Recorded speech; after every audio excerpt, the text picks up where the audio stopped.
Welcome to the Gay Buddhist Forum, where teachers from all schools of Buddhism offer their perspectives on the Dharma and its application in modern times, especially for LGBTQI audiences. These talks are offered freely to the world and made possible by appreciative listeners. If you would like to support our efforts to share the Dharma with underserved audiences, please visit gaybuddhist.org. There you can donate, find a list of upcoming speakers, or enjoy many hundreds of these recorded talks dating back to 1996.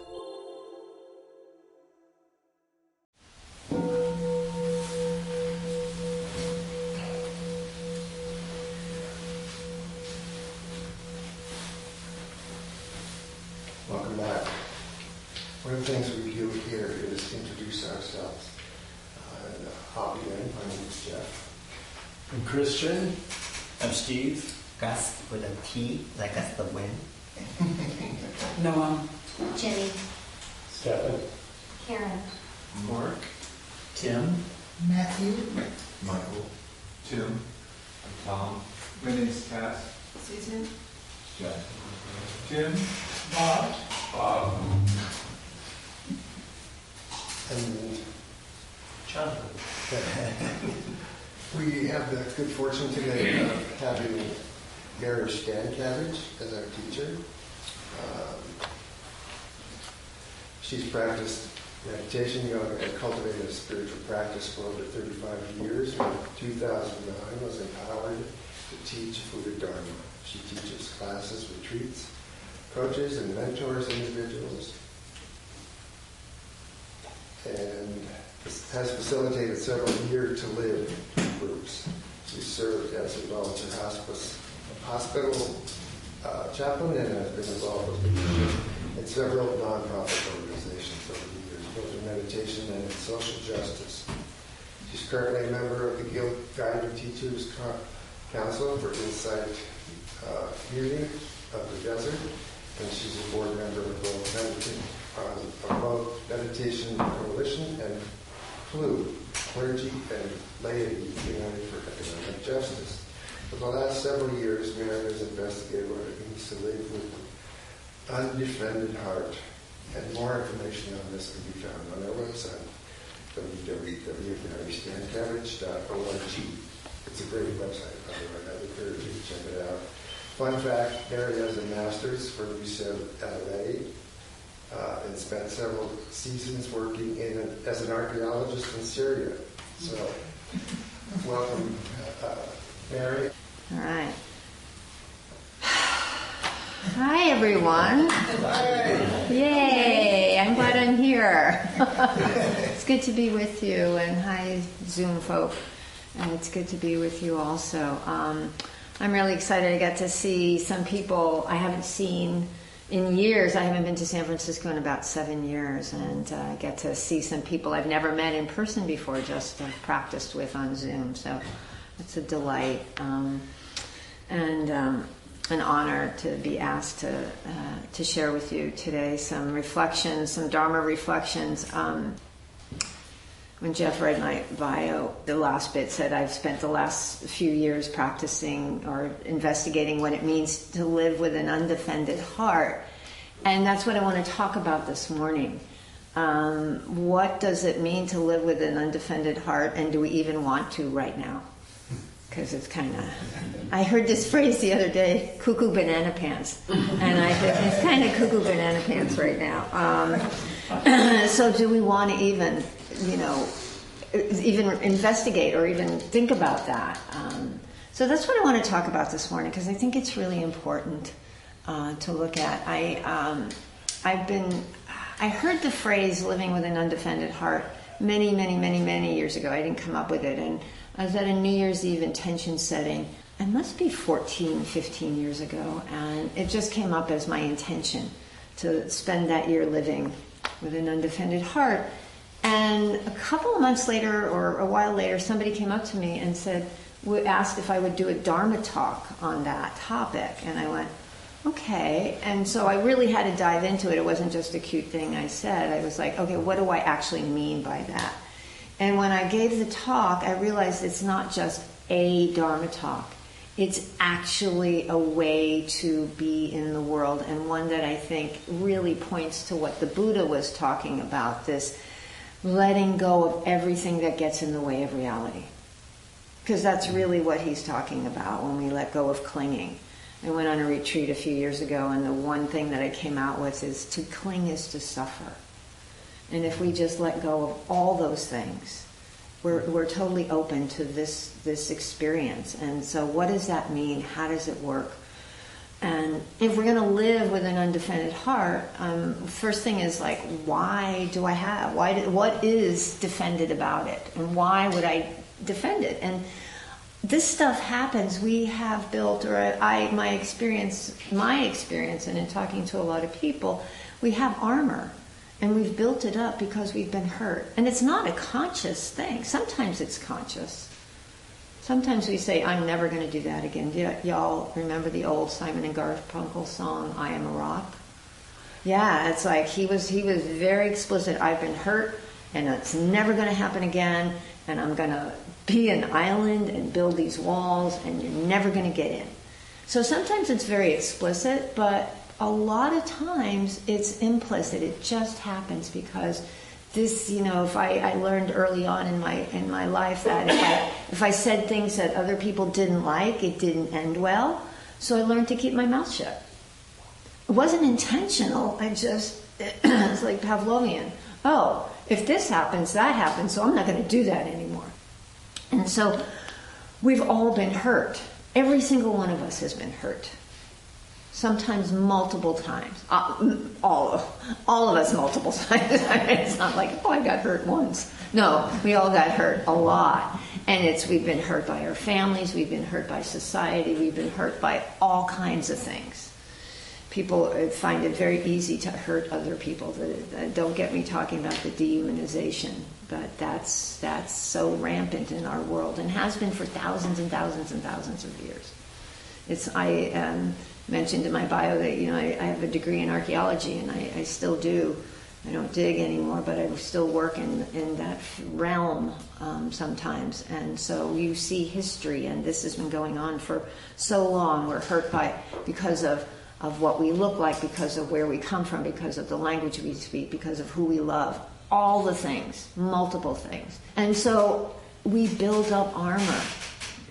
We build up ways to take care of ourselves, which makes perfect sense.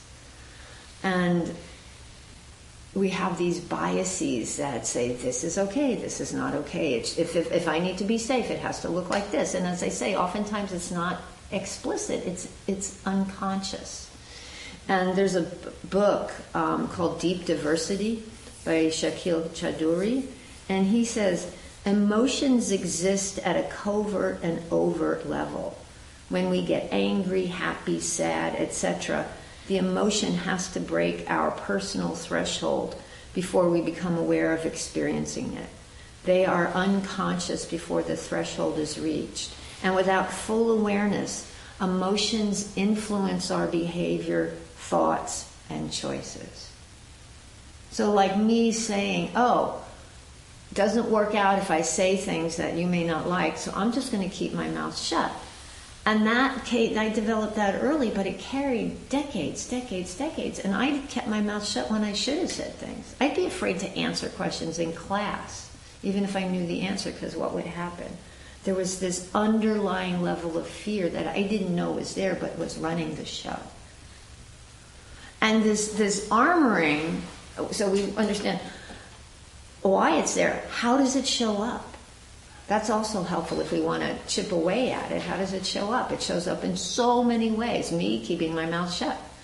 That was a way. If on the fight, flight, or freeze scale, I'm a fleer and a hider. If I could live in a closet, like with a bag over my head, I think everything would be fine. Of course it wouldn't, but sometimes I just want to run away. That's my underlying thing. I don't know that it's fear driving me, but it is when you stop and you look at it. So there's these defenses show up in so many ways. How we see the world, fixed views, how we see ourselves. I am this, I am that, I need this, I don't need that, I want this, I don't want that, you have to do this, they have to do that. We create this worldview that we need to have happen. This is where the Buddha touches on. We have this craving. I want it to be this way. Or aversion. I don't want it to be that way. Or just delusion. La la la la la la la. Everything's fine. I have a friend who says when she grew up in her family, everything was always fine. And you could tell how bad things were by how high the octave was. It's fine. You know, it's really bad. But that's how it works. So we have the anger, the grasping, the wanting, the not wanting, the fear, judgment, denial. All these things are ways we armor ourselves. Jack Kornfield talks about demons on the path in his book, A Path with Heart. Those are the things that have kind of taken over. Brene Brown, who you probably have heard of, she wrote a book years ago. She's written many books, but I think it was in Daring Greatly. She talked about how we armor ourselves. And she talked about one thing called foreboding joy, which I can really relate to. It's not allowing ourselves to feel happiness because we know it's going to end sometime, and not wanting to deal with it. Years ago, when my husband and I were engaged, and it crossed my mind that, he's going to die one day, and I don't think I want to have to deal with that. I mean, we got married and still married these many years later, but those are the kinds of things. Ooh, if I do this, then, what if only. All these things that kind of come up and play in our minds, they're armoring. Perfectionism. Anybody? A couple people don't know what I'm talking about. Yeah, because if we're perfect, nothing can hurt us. But we always fail at perfectionism, so it's this constant failure. How debilitating and demoralizing to need something so badly and to never be able to get there. And that's that craving. Buddha talks about it, second noble truth. There is suffering in this world. First noble truth. There's birth, there's death, there's sickness, there's old age, there's being separated from things, impermanence. But our suffering is the second noble truth, wanting things to be different from the way they are. That's perfectionism too. That's all this armoring, not being able to be present. And then the final one she talks about is numbing, distraction. We can numb ourselves in so many ways. Foods and drugs and alcohol and sex and work and shopping and gambling, blah, blah, blah, the litany of things that take us out of ourselves. I remember, it was in the 90s, and I remember I sat there and I think I played solitaire on the computer for like 8 hours. and it even broke through my barriers, and I went, oh, what's going on here? But it doesn't have to be huge and grandiose. It can be simple. The armoring can be playing on the computer or falling into social media rabbit holes. Taking ourselves somewhere else. That's a way to distance ourselves from reality. And defenses, I found very clearly that these defenses have often kept us from what I most cherish, which is connection. Because if I have armor, I can't really be true or authentic or vulnerable. Vulnerable is one of the most scary words I have found in my vocabulary sometimes. It's like, oh, what will they think? What will they say? But armor keeps us in, and it keeps you out. Keeps us in and them out. And it's the delusion in the mind that makes us think we need armor, because we don't. It's the invitation to let that all go, let it all be. So this conditioned heart, this defended heart, is a denial of reality. It's the second noble truth. So how do we begin this journey to an undefended heart? It really started for me in full force with my formal sitting practice somewhere 20-something years ago. I'd been meditating here and there for years and doing this and that, but when I finally got into really sitting and coming to class every week and listening to a teacher, and that stuff started to show up. And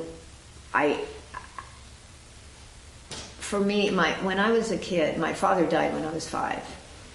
And there was nothing said about it. It was just like, your father's dead, he's not coming home anymore, and we go about our business. And so my whole world was upside down. Everything was different, but there was no place to go with it. So it was all internalized. Things changed dramatically, but I had nothing, and then I couldn't say anything. So I had these double things, and so everything was, for me, everything was always fine. It was always great, no problem, everything's good. My mother also suffered from serious mental illness, and it was just me and her living together. I'm the kind of person who's very dismissive. It's like, nah, no big deal.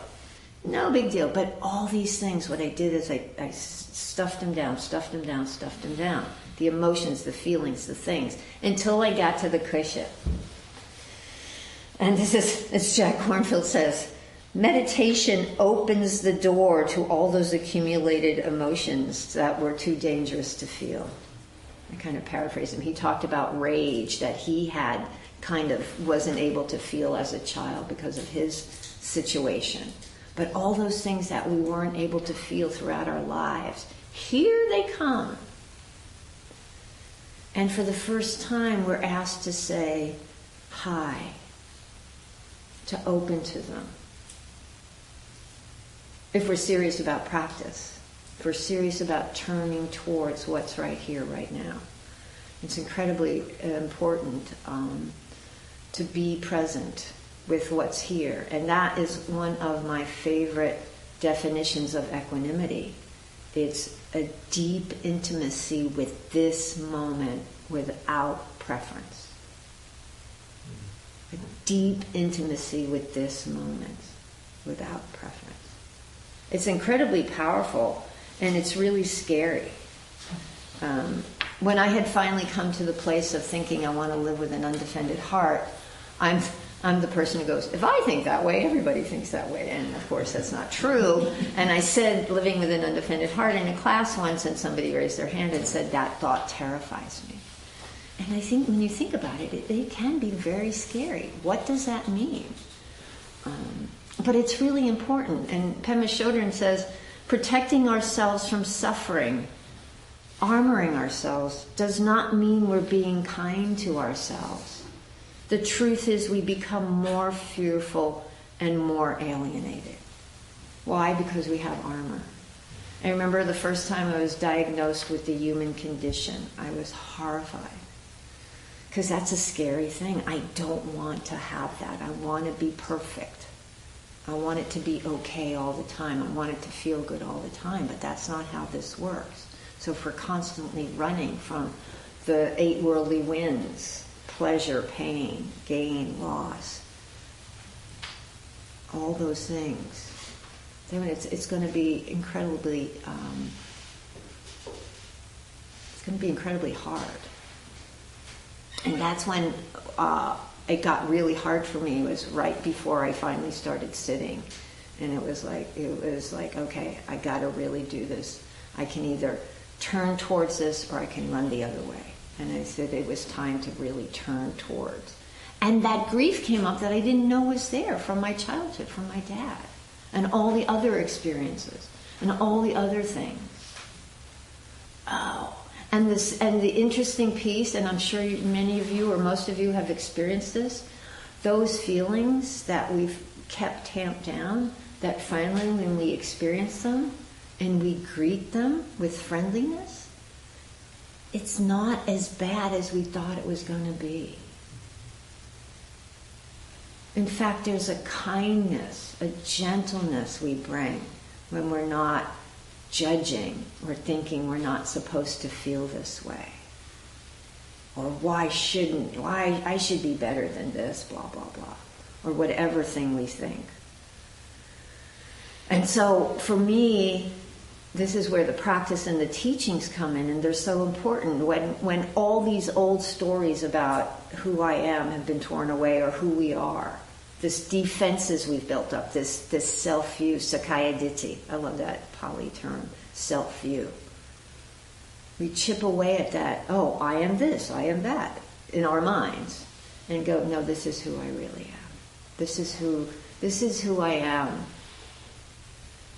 when I open up and I feel the sadness, when I let it in, when I feel the loss, when I feel the joy. Because it's not just 10,000 sorrows, it's 10,000 joys as well. And so we rest on the teachings, the Eightfold Path, this path to liberation. Because when we start living with an undefended heart, there's a tremendous amount of freedom there. We're no longer constrained by the shoulds and the have-tos and the if onlys and the what ifs. There's the, oh, right now it's like this. That's a tattoo I have on my arm that I got there a long time ago. Right now it's like this. And not in a judgy way, but in a like, oh, this is what's real. How can I be with it? How can I turn towards it? That's the practice. And the Eightfold Path I've always found, I think of as a net that they have under trapeze artists, so if they fall, they land in the net. That's always there. Oh, what do I do right now? Oh, wise speech. I talked about not being able to talk, always keeping my mouth shut, which sometimes you have to say things. Wise speech. Oh, how does that help? Oh, it's not just saying things that are true, it's saying things that need to be said.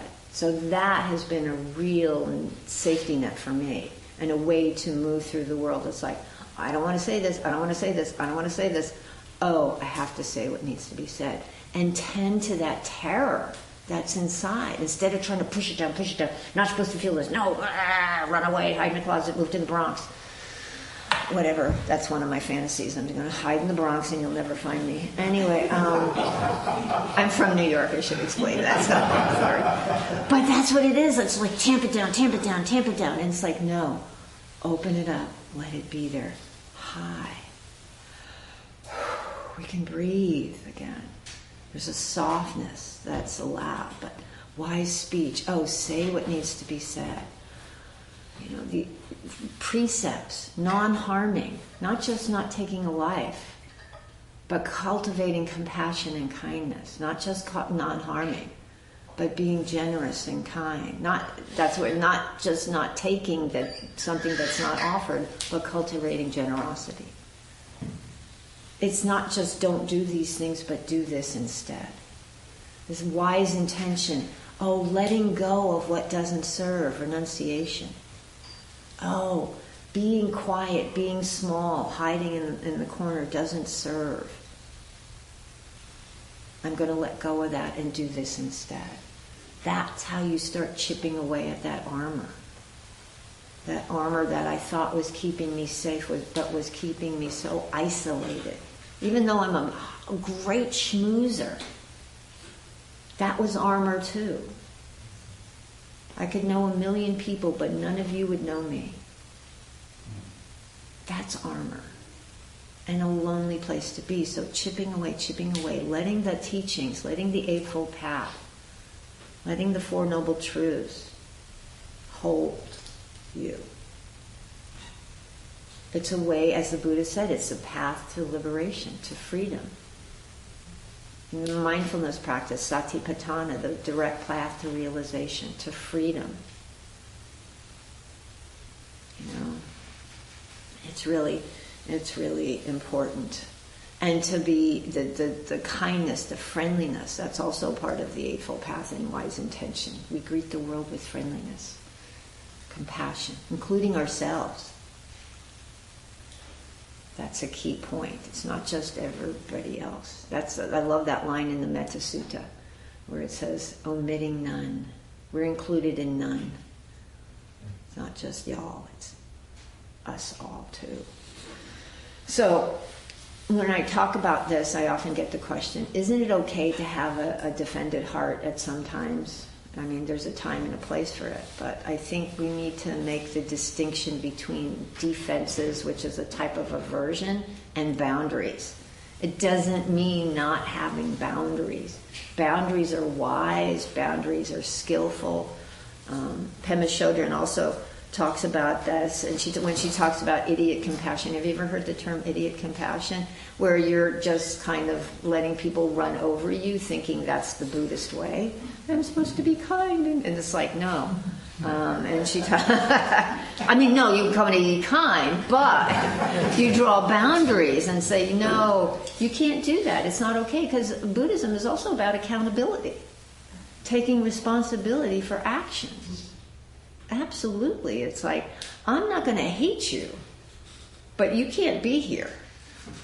You can't do that. That's not okay. And part of this practice of for me at least, in the first precept or in wise action in the Eightfold Path is not harming, but working to end harm where it's being caused. That's part of it. It's an invitation to end injustice where I see it. So there's an activist piece in this teaching that I really believe. And so we come to today, and is living with an undefended heart a wise thing to do in this moment? And I think it is, because I don't think it's ever not a good idea to not have an undefended heart. I think it's always, I don't know if there are too many negatives in that sentence, but I think it's always a good idea to have an undefended heart, regardless of what's going on outside. And I think it's actually paramount to have that undefended heart, to be willing to be present for what's happening right here, right now. It's so important. Absolutely important. Even though the idea sometimes makes your head spin and it seems really frightening, but we have to let go of everything that gets in the way of intimacy with the present moment. And the present moment is really scary. And when we, how do we show up? And we start where we are. That's all we can do. We start where we are. There's there's normal responses to what's going on. There's fear, there's anger, there's rage, there's all the things. I live in LA. It's been pretty awful. I feel like we're under siege. And we have been under siege. The Latin community has been under siege. The immigrant community has been under siege. It's not just people from Latin or South America. It's if you're brown, let me put it that way. The brown people are under siege in Los Angeles, and it's terrifying. And it's very easy to get angry and fight back in a way, or shut down or hide. And we have to recognize that we have to take care of ourselves, but also hold ourselves with gentleness and kindness. And the invitation is always to stay open, always to stay present, and to be with. Sati, the word that's usually translated as mindfulness, means also to be with. How can we be with this moment?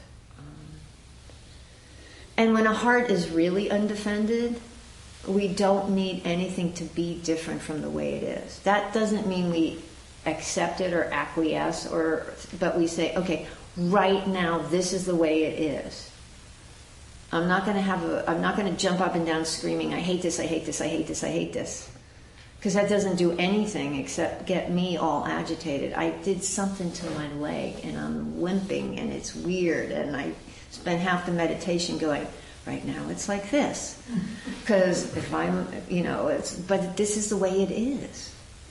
This is the way it is. I tell this story because it's so profound. When I was a teenager, I was a mother's helper, and I took care of, like a nanny. And there was a girl, she was 8, and she wanted a salami sandwich. And I said, there's no salami. And so she had the tantrum, threw herself on the floor, banging, screaming, kicking, yelling, I want a salami sandwich. And I just stood there going, there's no salami.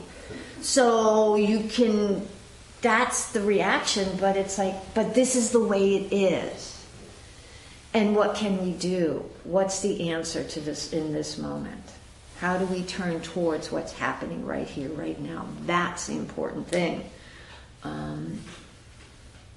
We can be open and we can take care of ourselves.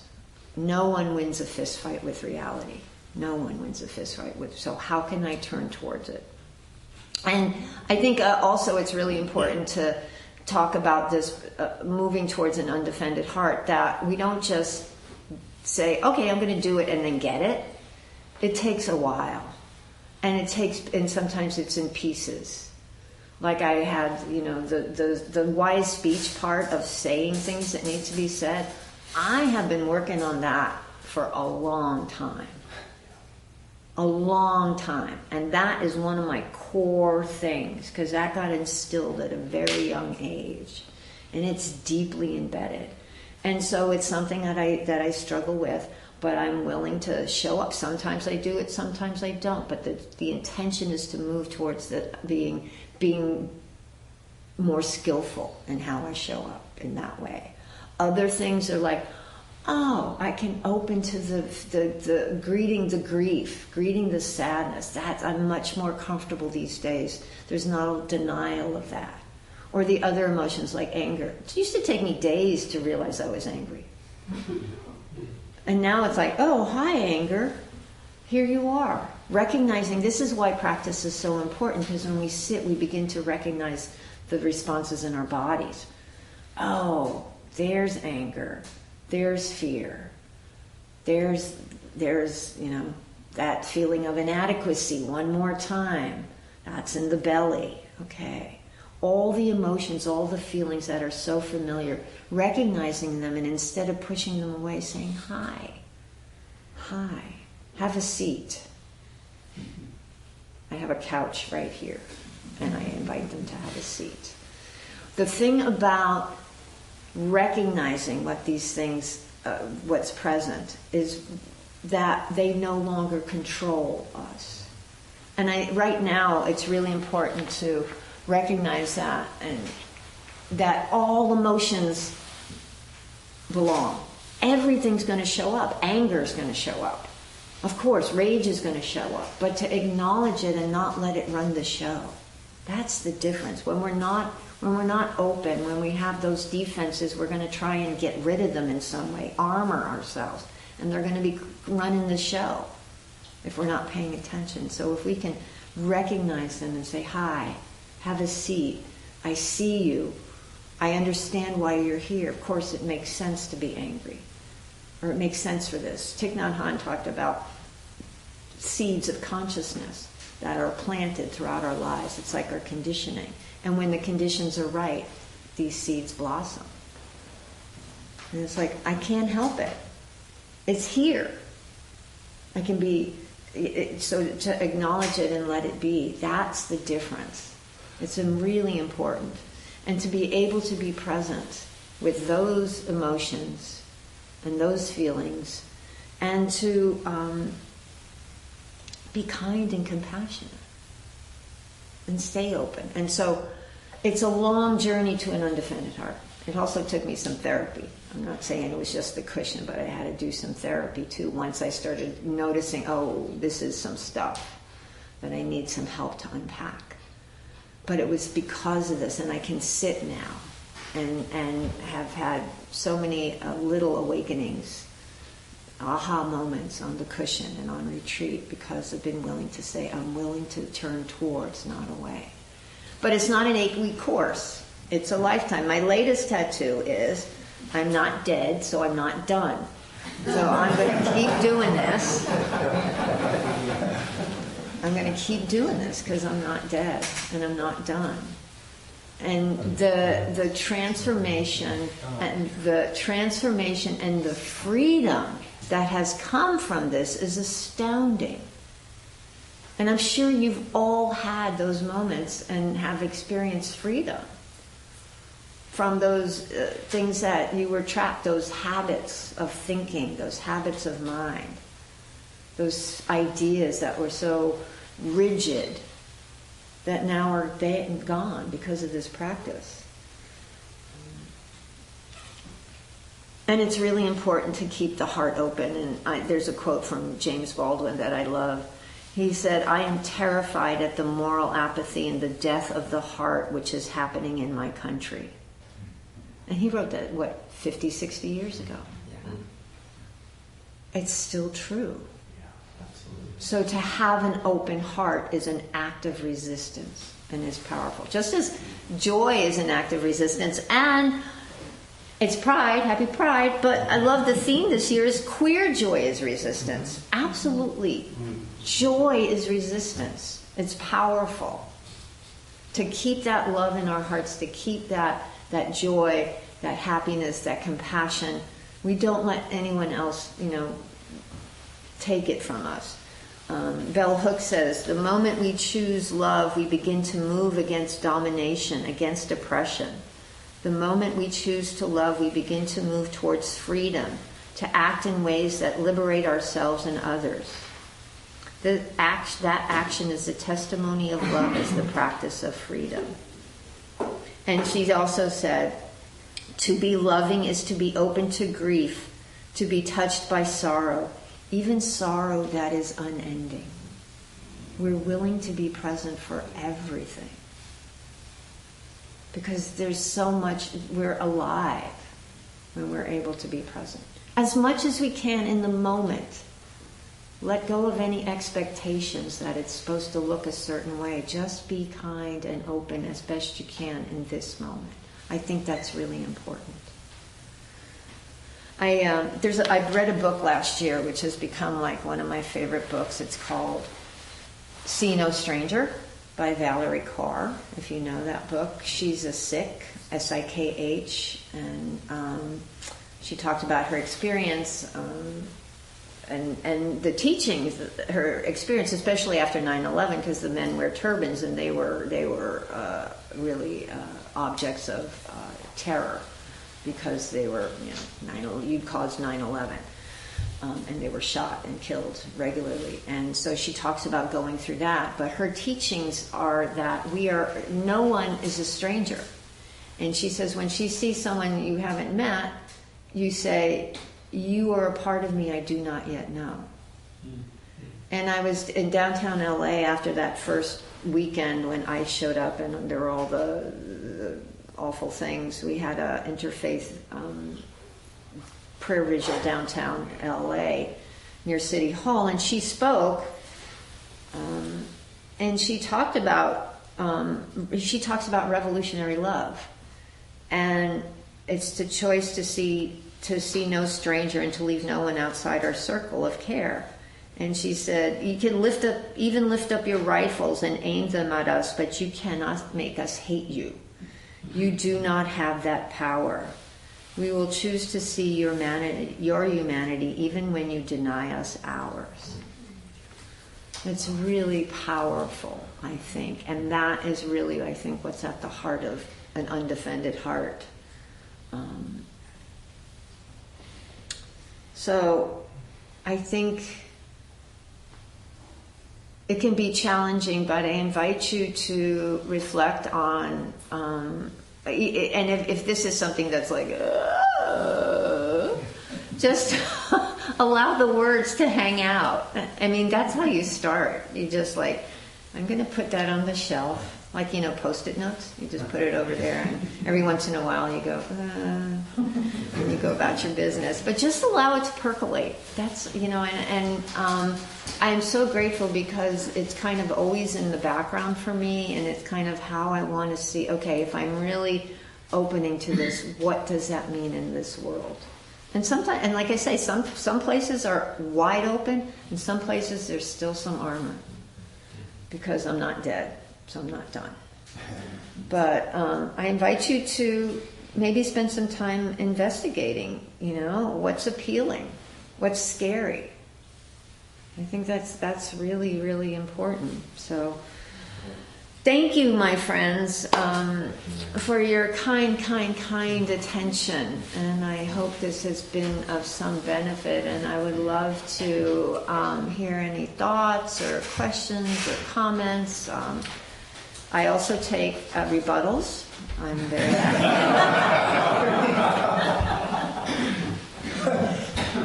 Yeah, please. Thank you very much for the talk. I enjoyed it. I'm becoming aware of my armor and not quite even able to treat it much yet, but becoming aware of it would be a step. And you mentioned a book. Is it Deep Diversity? Mm-hmm. And who's the author, please? It's Shakil, Shakil Chaudhuri, Chadhoury. Okay, thanks. Mm-hmm. Yeah. Thank you again. I'm sure everyone has the same thought. You mentioned words from the past that are relevant now, surprisingly.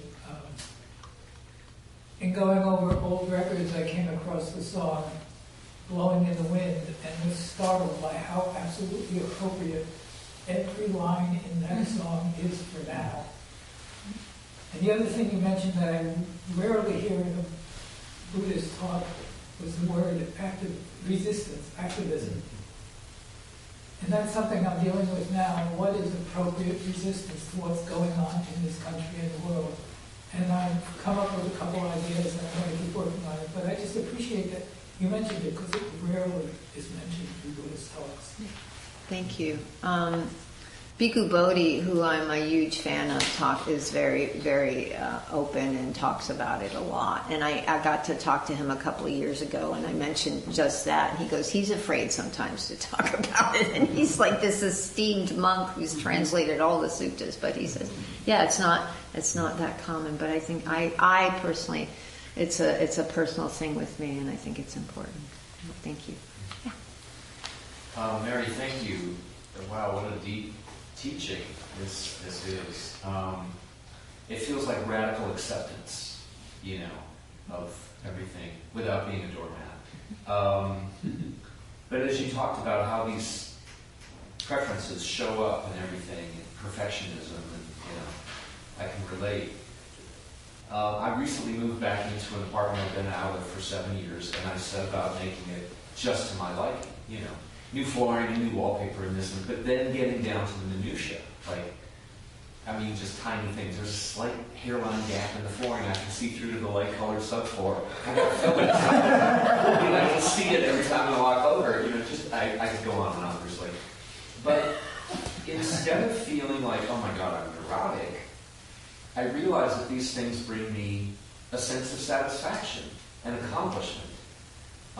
As long as I don't try and I can't go out of the house until my list is done, So I kind of now look at it as a hobby. I'm good at it. It brings me satisfaction. I can do a little bit here and there when it calls to me. So there's a difference between being neurotic and delightfully eccentric. I don't know. But it's interesting. How do you dance with that? Seeing what is, having no preference, and wanting to change something to your liking. It just seems like, your practice that you're talking about is finding that balance so that we're not blaming ourselves and, but also not letting things roll over us. What do you have to say about finding that balance? Yeah, thank you. It's a good question and one that comes up fairly often because a lot of times you hear that desire is bad in Buddhism, and that's not true.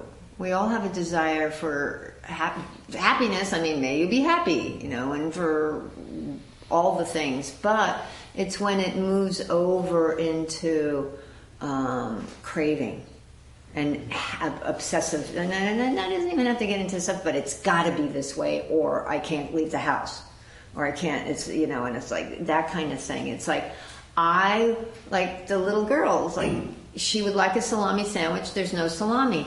Oh, okay. Well, what else is there? There's disappointment. Okay, and I see that, but I'm going to go about my business. There's an ease there, and so I don't know if there's no one size fits all answer. We all have to do our own dance and reflect on that.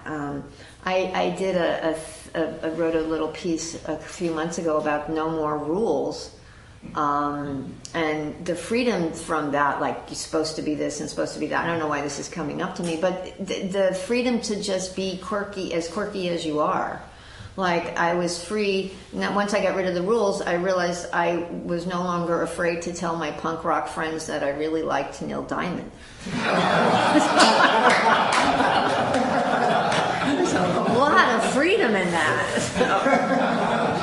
Whereas before it's like, whoa, and so it's like quirky kind of, So finding your own way with it, and then recognizing, watching is like, am I getting into the angsty? Is it getting angsty, or is it just, oh, let it go, you'll figure it out later, kind of thing. Thank you. Yeah. Hi, thank you for a wonderfully refreshing talk. When you first started talking about living with an undefended heart, the way I grew up, that was really, that's a scary thing.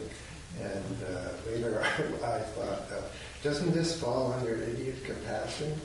But you talked about boundaries. It's really, don't forget the boundaries, where it's not okay to, walk over me or somebody else or to do certain things. I wonder about the rules issue.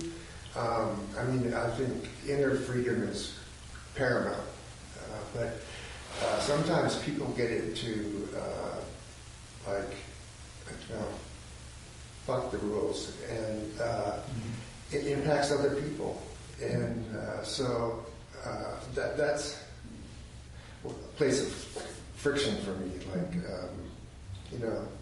we are, if we're going to be a group and get along, we prefer these agreements, right? And but the capacity to just say F it, I think that's useful, but we can't let sensitivity to other people also. Absolutely. It's great. Yeah, thank you. Thank you. Yeah, that's where I find the Eightfold Path and the precepts. So, going back to that, non-harming. What is this impact of this? So really important to constantly have that as the North Star, so to speak, and how it, like I said, it's that trapeze, that net that when I fall off the trapeze, going, how do I navigate this? Oh yeah, because it's a way to live without. What is it? Ruth King said, we live in a way that makes it safe for others to be around us. Yes. Yeah. And on that note of kindness, I wanted to also say, I love that you make sure to bring yourself and ourselves into it.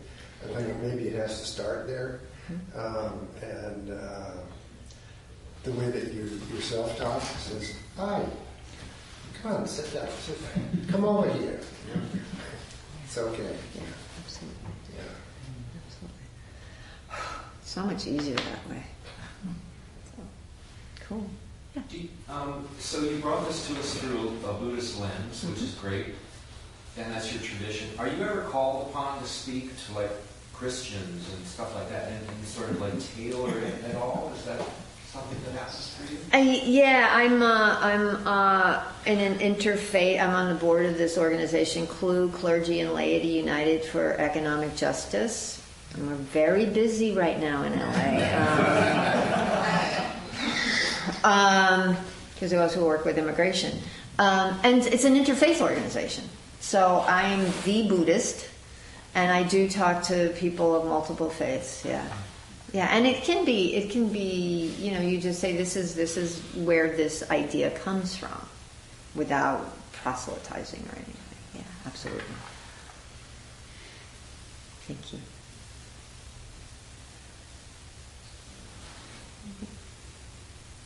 Any Zoomies? No? Anybody online have a question?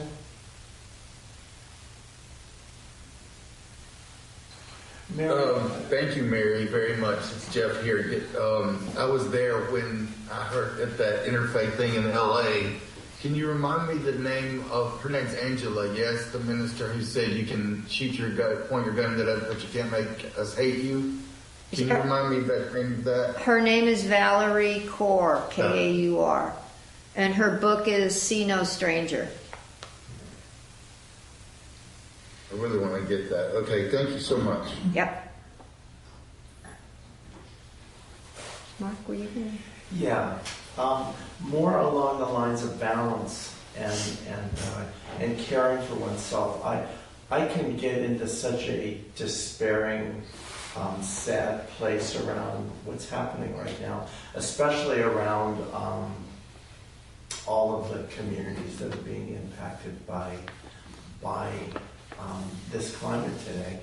And I don't want to have my head in the sand. I don't want to not know what's going on. But it's this fine balance for me around staying informed and being active and being out on the streets and doing what I need to do, but also caring for myself, because it's breaking my heart. And I don't have that down yet. I know that you said it's a lifelong process, and for me it is a real challenge right now. So, Yeah. Don't forget the joy.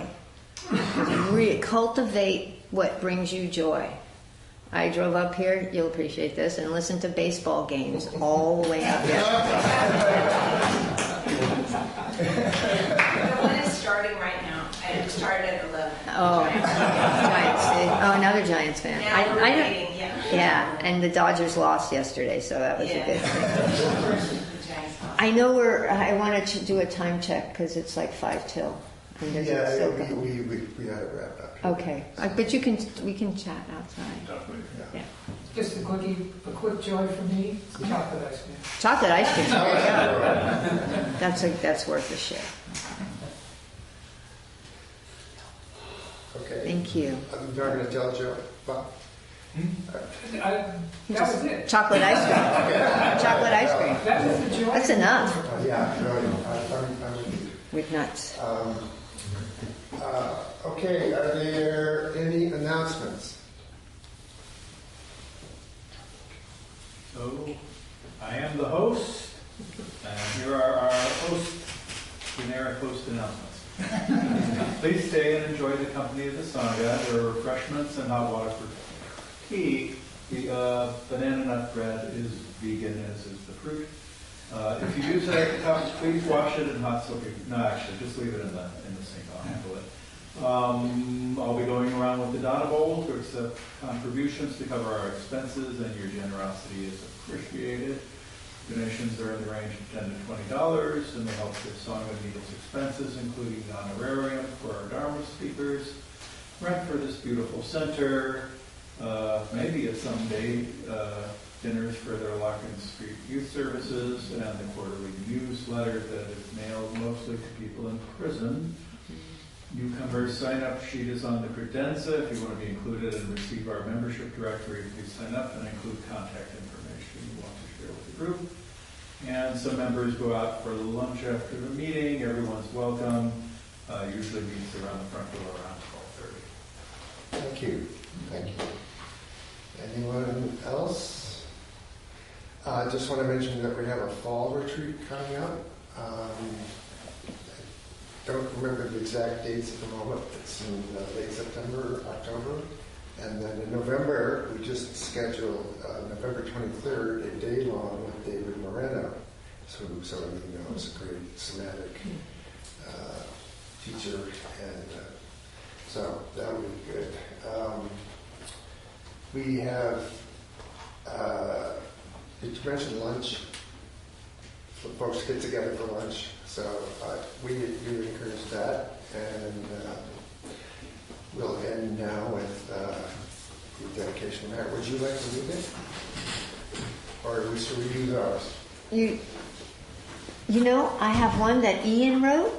Hey, great. Ian's taught here. He's one of my yeah. colleagues from down in Palm Springs. And so I want to read this that Ian wrote. Going forth. Gather in circle. Okay.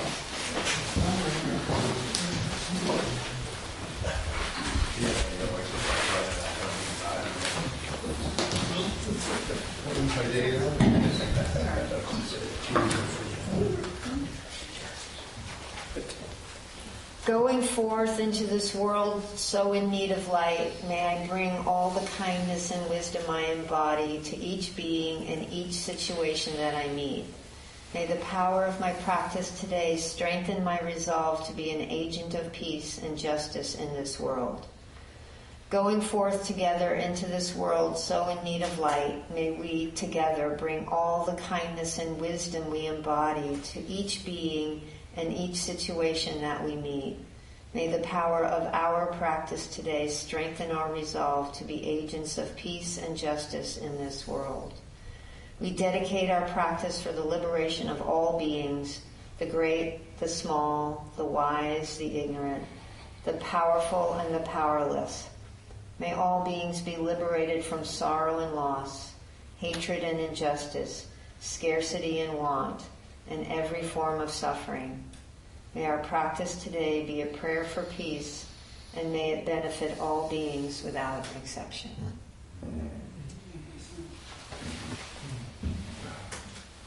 Thank you, Mary. Thank you.